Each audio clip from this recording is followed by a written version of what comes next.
Oh, she got it. So the whole thing is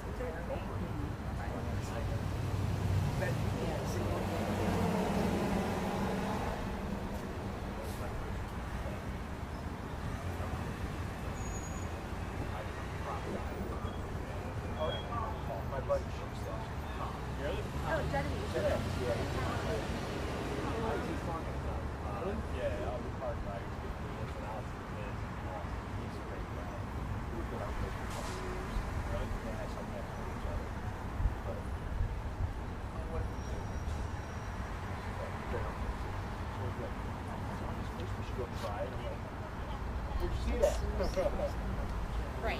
Oh my God. So it's Susanna Cray. Everybody watches. So St. Vincent Charity Medical Center ambulatory services will continue as part of the transformed campus, and there'll be one partner among many on campus. So as the campus is transformed, Sue's the president and CEO of the health campus and everything on it, but St. Vincent Charity Medical Center's ambulatory services will continue within the campus. Just everybody wants to make sure that that message is heard because there will be 100 people from St. Vincent doing. They will be providing outpatient services. It's not just a closure of a hospital. It's a change in services, a reduction in force, and then a transformation to serve the social house. What's the current number? I'm old brother. So we're 100 now. What's the Can you see your minute? 600. I was. I live in Novel. Oh, okay. Yeah, I was right. Really? Yeah. What's the last name? Yeah, I mean, okay. It's real. So, but I mean, the needs of this community are very different. So, at one point, I find I walked the PS. and, you know, the volume what is growing is just not sustainable. I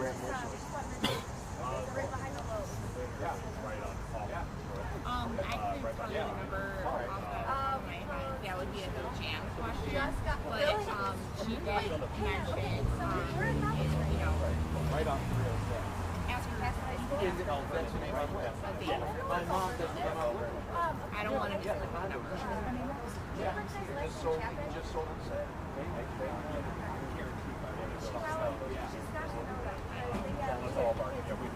That's what my mom. Not mine. She sees TV cameras. She's very skittish. In fairness, I do too.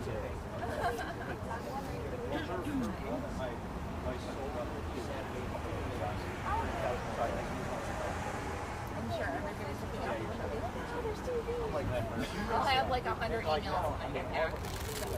A bunch of friends still there. But yeah, I don't know.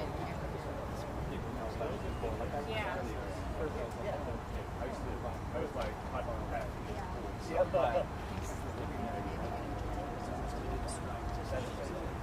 Right. Well, I mean, that's where that image of the transformed campus comes in handy. I don't know. Yeah. I don't. Yeah. I don't expect Right. them to show up. I don't really want to touch this. Some of them do have to. Yeah, baby. Right? You guys are love. You're the kids. And they're going to go watch the show.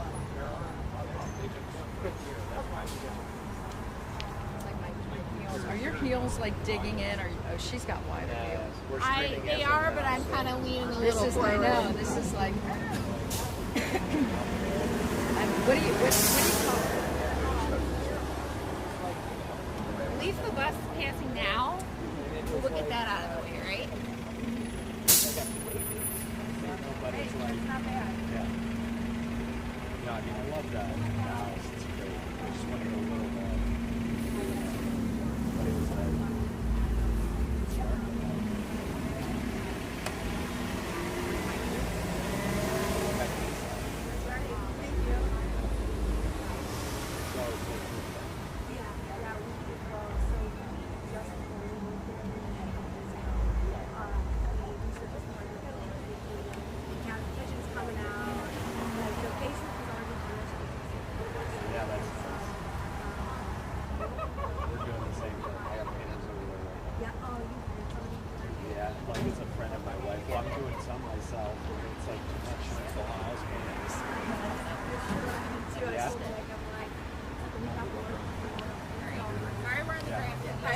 That's all right. All right. This is Jan Murphy. She's president and CEO of the Sisters of Charity Health System.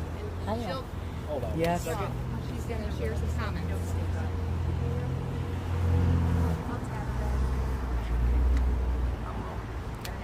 All right.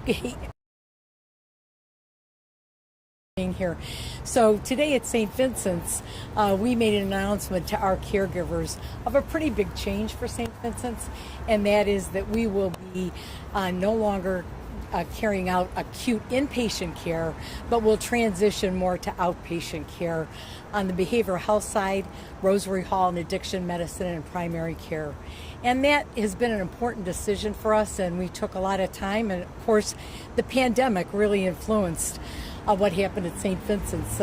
Before the pandemic, we had a certain level of patients every day, and then after the pandemic, as you know, patients started to get care in different areas, more outpatient care, more telehealth care.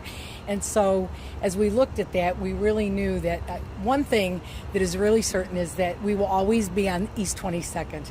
The Sisters of Charity of St. Augustine came in 1865 to East 22nd, and they've been caring for this community many decades, and they will continue to.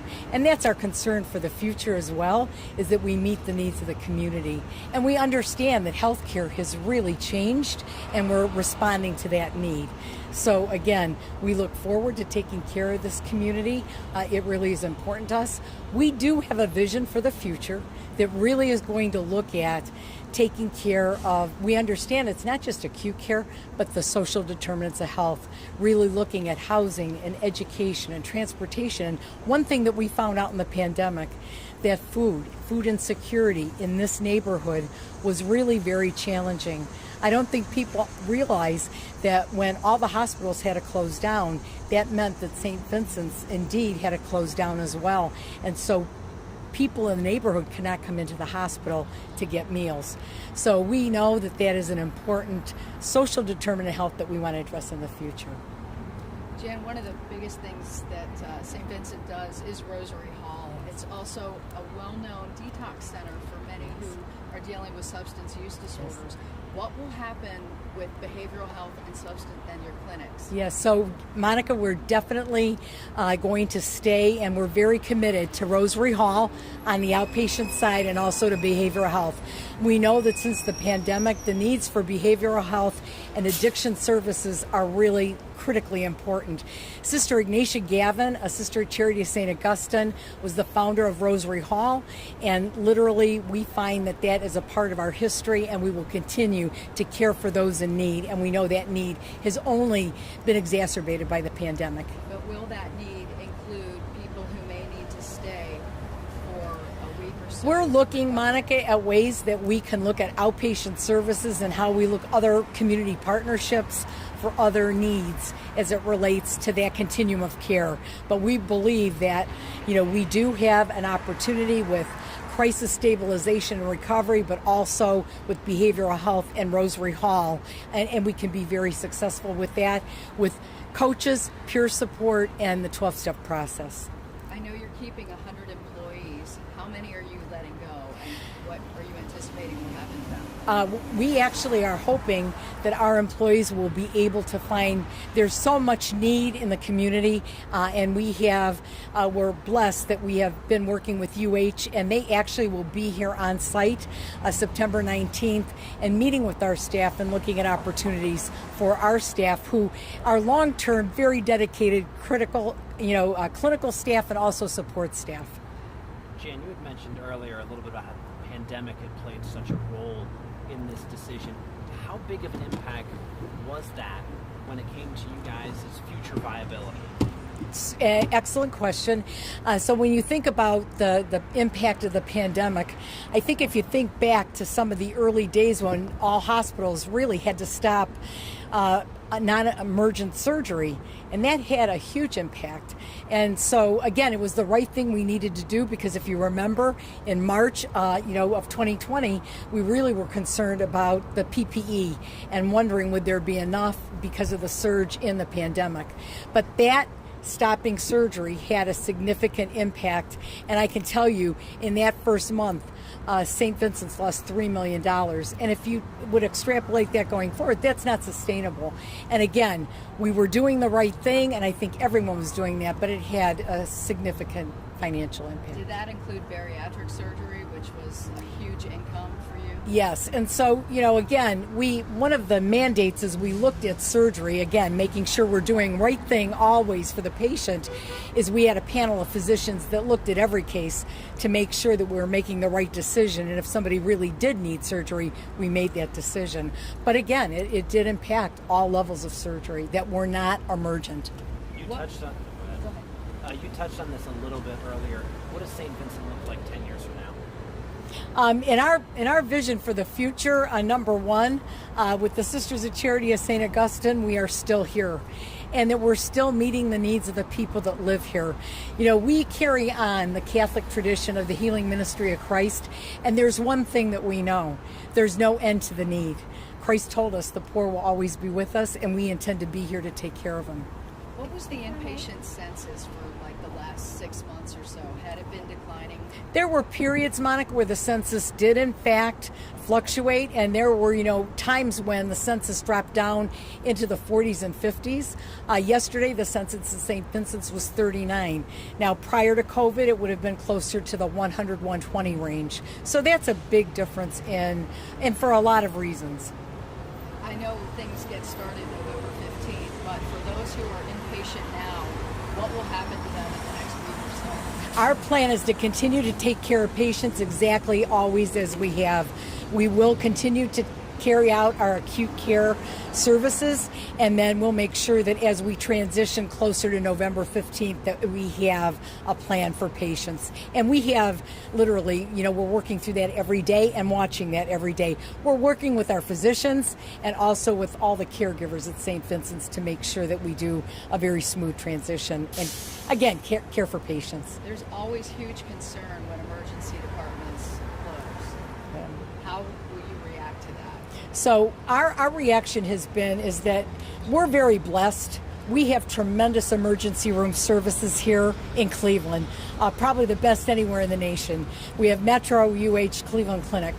We have been able to take care of the patients and their more urgent care needs, and we will continue to do that, and we think that's the right space for us. Brett? You talked about your relationship with UH.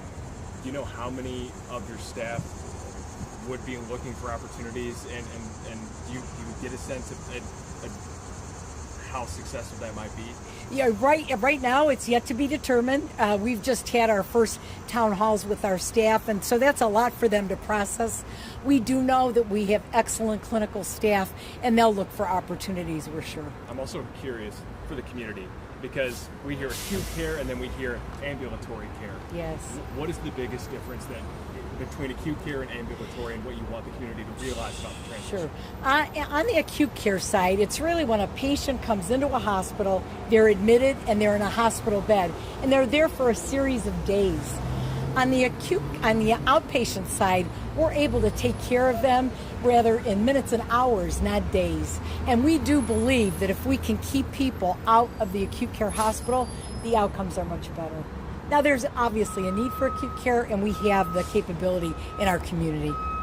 Jen, what did it mean to you when you realized that this decision had to be made? It's always hard. I think that if you think about, how community hospitals came to be, they were built in communities that they plan to serve forever, and the sisters have done that. So it's a big transition for us, but we know we have a bright future with the health campus ahead of us, and we will continue to care. Sister, would you like to respond to that as well? My name is Sister Judith Ann Karam. I'm congregational leader of the Sisters of Charity. Welcome you all here. This is a sad day for us, without a doubt. We have been spending decades really to really understand how we can continue to care for the people in this community. When we the first years of St. Vincent's, the first decades of St. Vincent's, when our sisters founded St. Vincent Charity in 1865, we were considered a destination hospital. We did the first open heart surgery in the Midwest. We our doctors developed the K-Cross oxygenator. I can go on. And then Sister Ignatia, our Sister Ignatia, came here in the early 50s to begin Rosary Hall, which is so important as far as our care of the treatment of the alcoholic. And Rosary Hall, Monica, your question was well taken. Rosary Hall is it's intensive outpatient. It's also recovery. It's counseling, it's group, it's ongoing, using 12 steps or other modalities, really helping the alcoholic stay sober. It's not only the alcoholic, it's those who are addicted with drugs. That's what has evolved over the years. The commitment is real, and it's a dedication that the Sisters of Charity started at St. Thomas Hospital in Akron when we were owners of St. Thomas Hospital. So Rosary Hall is significant and will continue to be significant for us. We have been spending years and years of really trying to understand how, as a hospital serving the inner city, how with a high degree of Medicaid population, how can we continue to be a vibrant, sustainable hospital? So we're in partnerships, we restructured partnerships, we looked at any opportunity there was, because of the commitment that the Sisters of Charity have for the patients, our employees, and the legacy of St. Vincent Charity Medical Center, which has served this community so very, very well. So it's been decades, but when you come to a decision in the impact of the pandemic, that impacted our staff significantly, very difficult to have staff, and when you're providing the highest quality care for our patients, which is our motivation, that is a critical factor. So the financial piece resulted, and we're not the only hospitals experiencing that, but when you look at who we're serving and who we are going to continue to serve, looking holistically at the people in this community and knowing that some of them cannot be healthy because they don't have food, can't afford prescription medicines, don't have adequate housing. That's what the campus is all about. Sister, would this conversation have happened if it weren't for the pandemic? If what? Do you think this conversation today would have happened if it weren't for the pandemic? I think this conversation today might not have. I can't answer that directly. But the years of trying to be sustainable is real.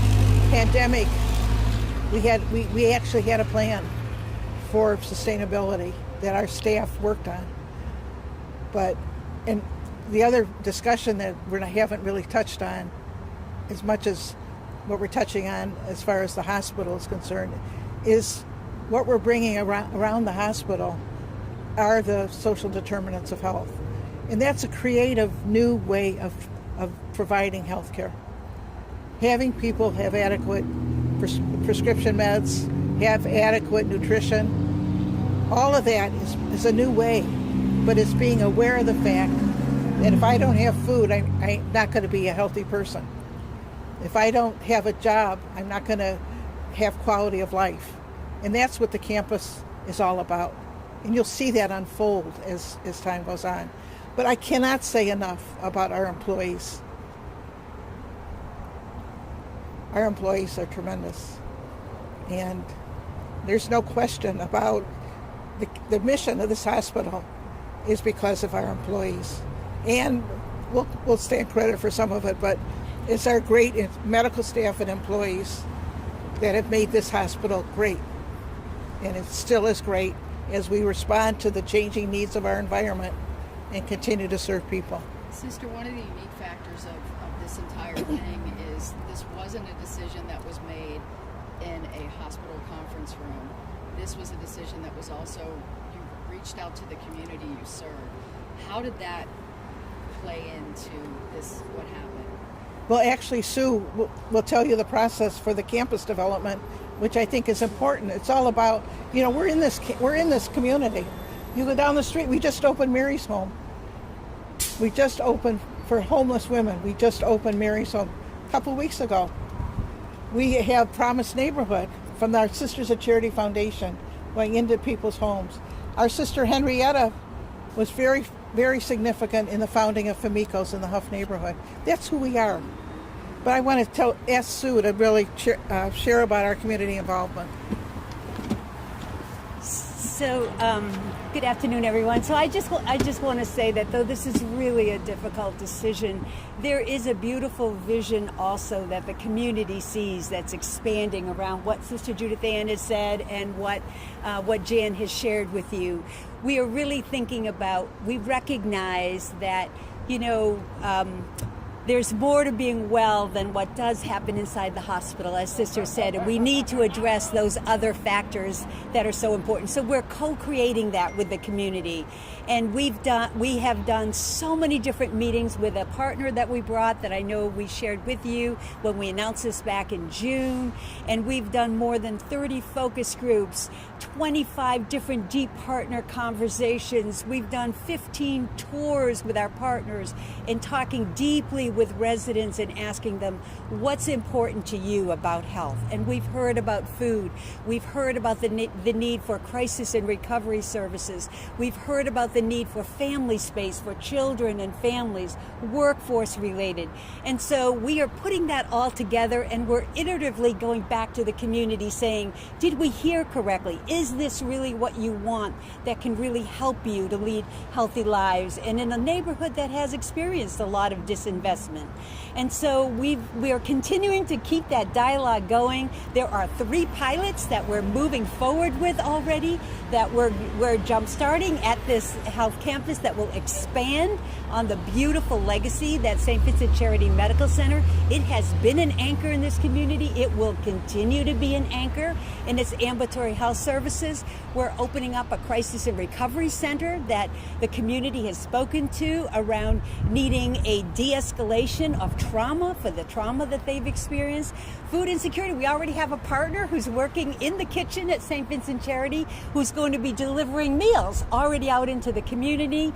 We're expanding, and we have a family space project that looks like it'll be coming online soon. So there are pilots that are already beginning to expand this vision and be able to make it tangible as the community will see it.